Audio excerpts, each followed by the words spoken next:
há uma relação profunda de inimizade entre o Irã e os Estados Unidos, sendo o Irã para os Estados Unidos um regime fundamentalista com ambição de ter a bomba atômica e parte do eixo do mal, e sendo Washington para o Irã a sede do grande Satã e a raiz de todos os males.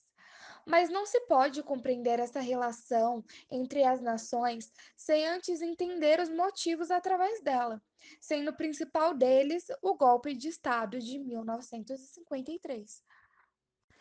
No início da Segunda Guerra Mundial, os laços entre as duas nações eram bastante amistosos, mas com o Reino Unido a relação já era um pouco diferente. Por causa de um grande período de exploração do óleo no Oriente Médio pelos Estados Unidos e pelo Reino Unido, era comum concessões para a exploração durante 80, 90 anos, no qual acabou causando muita pobreza, miséria e corrupção nos países produtores, pois o retorno fiscal para esses países era extremamente baixo.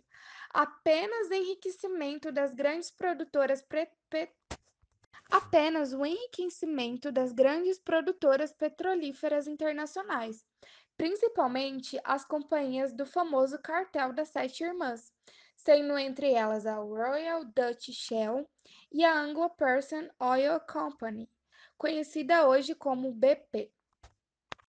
O golpe de Estado executado em 1953 pela Central Intelligence Agency, CIA, contra o primeiro-ministro iraniano Mohammad Mossadegh ocorreu em um período de grande efervescência da história iraniana e no auge da Guerra Fria.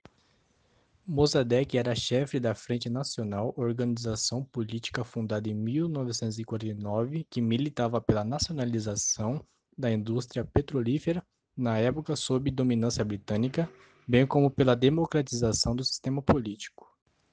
Em 1º de maio de 1951, tendo em vista a necessidade de governos desenvolvimentistas e nacionalistas, o Shah Mohammad Reza Pahlavi foi forçado a nacionalizar a indústria petrolífera e a nomear Mossadegh primeiro-ministro, provocando um confronto aberto com o governo britânico, pois rompeu o acordo escandaloso de concessão com a Anglo-Iranian Oil Company, uma companhia britânica que explorava o petróleo iraniano desde 1908. Após Mossadegh ser nomeado primeiro-ministro, o Reino Unido reagiu organizando um embargo geral ao petróleo iraniano e iniciou manobras de longo prazo visando derrubar Mossadegh, pois o primeiro-ministro iraniano combatia a dominância britânica das instalações petrolíferas e isso não tornava Mossadegh uma ameaça, mas a sua política representava ameaça à dominância que tinha sobre o Oriente Médio, pois se as grandes potências fizessem uma onda de desapropriação e nacionalizações, acabaria com a presença de seus interesses em boa parte do mundo. Portanto, os republicanos equiparavam o nacionalismo do terceiro mundo a um inimigo não tão nocivo quanto o comunismo. Winston Churchill, primeiro-ministro britânico, pediu ao presidente americano Truman para ajudar a derrubar Mossadegh, mas o presidente recusou o pedido, pois, inicialmente, os Estados Unidos decidiram ficar neutros e encorajaram os britânicos a aceitar a nacionalização, ao mesmo tempo que tentavam negociar um acordo amigável, chegando até a persuadir Londres, em setembro de 1951, a não invadir o Irã. Embora britânicos e estadunidenses fossem aliados, os Estados Unidos não tinham interesse em continuar enfraquecendo o Teherã. O medo era grande que o Irã caísse nos braços da União Soviética. Essa neutralidade durou até o fim do governo de Harry Truman, em 20 de janeiro de 1953, com o seu sucessor Dwight Eisenhower. John Foster Dulles, o novo secretário de Estado estadunidense, há muito reclamava dos perigos do comunismo durante grande parte de sua carreira. Seu irmão Alan se tornou o novo diretor da CIA. Os irmãos Dulles, convencidos pelos britânicos em derrubar Mossadegh, então venderam ao novo presidente uma ideia de golpe, jogando a carta comunista, ou seja, alegando que Mossadegh fosse comunista, mas o presidente não sabia se ele realmente era ou não comunista. Então, Dollars tiveram uma ótima ideia de resposta. Eles disseram: é verdade que Mossadegh não é comunista. Entretanto, ele já é um homem idoso que poderia morrer, poderia ser deposto, e isso produziria instabilidade no Irã. E ainda havia um partido comunista no Irã, e o país estava na fronteira com a União Soviética. Portanto, as circunstâncias poderiam se desdobrar de uma forma que deixasse o Irã aberto ao comunismo. Então, Eisenhower tomou a decisão de destruir Mossadegh. Em março de 1953, funcionários da CIA foram autorizados pelo Eisenhower a estudar. Em maio, um agente da CIA e um especialista do Irã a serviço do Secret Intelligence Service, conhecido como SIS, britânico, começaram a elaborar uma primeira versão do plano. Autoridades da CIA e do SIS revisaram-na e uma versão definitiva foi escrita em Londres, em meados de junho.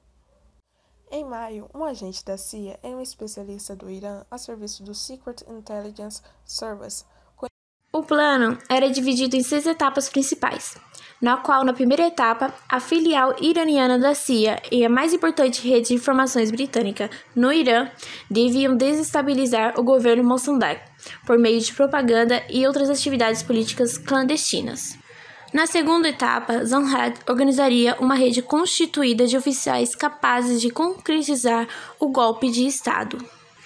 Já na terceira etapa, a CIA deveria comprar a colaboração de um número suficiente de parlamentares iranianos a fim de assegurar a oposição a Mossadegh no legislativo. Na etapa 4, sérios esforços deveriam ser empregados para persuadir o Shah a apoiar o golpe de Estado, embora ficasse estabelecido que a operação aconteceria com ou sem adesão do monarca. Na etapa 5, a CIA deveria tentar derrubar Mossadegh, provocando uma crise política durante a qual o parlamento o destruiria. Essa crise deveria ser desencadeada por manifestações de protestos organizadas por líderes religiosos, que convenceriam o Shah a deixar o país ou criar uma situação forçando Mossadegh a renunciar. Na última etapa, se todas as tentativas fracassassem, a rede militar montada por Zahedi tomaria o poder com a ajuda da CIA. Em abril, a CIA entrou em contato com Zahedi, pagando-lhe $60 mil, ou até muito mais, para encontrar novos aliados e influenciar pessoas-chave. Porém, não há nenhuma comprovação de que funcionários iranianos tenham sido comprados. Contudo, difícil imaginar em que mais Zahedi teria gasto dinheiro. No dia 25 de julho, a CIA começou uma longa ação de pressão e manipulação voltada a fragilizar a economia, tentando desativar toda a indústria petrolífera, colocando bloqueio para que o Irã não conseguisse vender o petróleo. Toda essa pressão foi para persuadir o Shah a apoiar o golpe e aceitar a nomeação de Zahedi para o posto de primeiro-ministro. Durante as 3 semanas seguintes, 4 emissários procuraram o Shah, quase todos os dias, com o objetivo de convencê-lo a cooperar. E no dia 12 ou 13 de agosto, apesar das resistências pessoais, ele acabou aceitando e assinou os decretos reais, demitindo Mossadegh e nomeando Zahedi em seu lugar. No dia 13 de agosto, a CIA encarregou o coronel Nematollah Nassiri de entregar as firmas a Zahedi e Mossadegh, mas a lentidão nas negociações com o Shah fragilizou o sigilo e um dos oficiais envolvidos revelou a existência do complô. Mossadegh, então, mandou prender Nassiri na noite de 15 para 16 de agosto, no momento em que ele se preparava para entregar seu primeiro decreto. Os seus vários conspiradores foram repreendidos logo após. Pronta para esta eventualidade, a CIA havia preparado unidades militares pró-Zahedi para se apoderar de pontos nefrálgicos do Teherã, mas com a prisão de Nassiri, os oficiais desapareceram, fazendo fracassar esta primeira tentativa. Após o fracasso desta primeira tentativa, decidiram improvisar outra tentativa. Começaram distribuindo cópias dos decretos do Shah para os meios de comunicação, de modo a mobilizar a opinião pública contra Mossadegh. Na manhã do dia 19 de agosto, as manifestações começaram e os manifestantes se reuniram nas proximidades do Bazar de Teherã. E, de fato, a divulgação dos decretos do Shah, as falsas manifestações do Tudeh e as outras operações clandestinas realizadas nos dias precedentes levaram muitos iranianos a se juntar às manifestações. A derrubada de Mossadegh deixou um trauma sentido até hoje na sociedade do Irã, atribuindo ao sentimento popular o sentimento de anti-americano. Para os iranianos, simplesmente não dá para confiar nos americanos. Mas, por outro lado, a invasão da embaixada em 1979 solidificou para Washington a imagem do Irã como um inimigo dos Estados Unidos, onde até os dias de hoje os Estados Unidos e o Irã têm cultivado de tal forma a antipatia mútua, sendo negociações diretas entre os dois países hoje quase impossíveis de acontecer. Segundo o historiador, a um curto prazo, o golpe de 1953 foi de grande benefício para os norte-americanos, pois os garantiu o acesso quase irrestrito de reservas de petróleo iranianos e também a lealdade do Shah por quase 25 anos. Mas a longo prazo, o golpe se provou ser um grande erro.